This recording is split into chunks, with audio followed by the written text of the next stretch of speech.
অভিনয়টাও inherit করতে হবে, তাকে বিশ্বাস করতে হবে। সে আজকে সে ফিল্মের সুযোগ পাচ্ছে না, যদি সে জায়গা থাকে সে থিয়েটার করবে, সে অডিও অ্যাক্টিং করবে, সে ডাবিং করবে। আজ পর্যন্ত তুমি একটা কথা বলো, আমি তো এতগুলো শো করেছি, আমার কিন্তু আমি এখন কাজ নেই আমার, কিন্তু আমি দুদিন আগেও তো কাজ করেছি বলেই তো তুমি আমার পডকাস্টে ডেকে তোমার সাথে কথা বলার জন্য তুমি ডেকেছো। আমার যদি রসদারে বলেই ডেকেছো তো আমার এতগুলো ঝুলিতে আছে বলেই না আমি কাজগুলো করেছি। এবং কাজের লম্বা পরিস্থিতি প্রথমেই তো আমি হারিয়ে যেতে পারতাম, যেখানে আমি ব্যাক টু ক্যামেরা পাঠ করেছি, দামি হয়েছি, ডাবিং করেছি বাঙালি বাবুতে, বাবু মশাইতে মরার রোল করেছি, 2-3টে সিন করেছি। তো সেই লোকটাই তো আমাকে আবার মিলনদাই তো আমাকে আবার মনির অর্জুন 2-তে হিরো বানিয়েছে, মানে সেকেন্ডলি।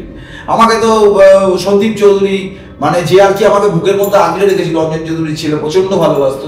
সে তো আমাকে এক যে আছে কন্যাতে আকাশ বাংলা থেকে সুচেতা দিয়ে করে, সেখানে তার সাথে আমার জার্নি শুরু হয়তো ভিলেন নেগেটিভ ক্যারেক্টার করেছি। অগ্নিশিলাতে সেকেন্ড হিরো করেছি, যেটা সানে।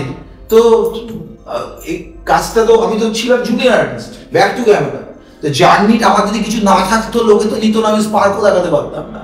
এই বিশ্বাসটা মানুষের মধ্যে নেই বলেই সে চাকরি করতে চলে যায়, সে হারিয়ে যায়, সে শেষ হয়ে যায়।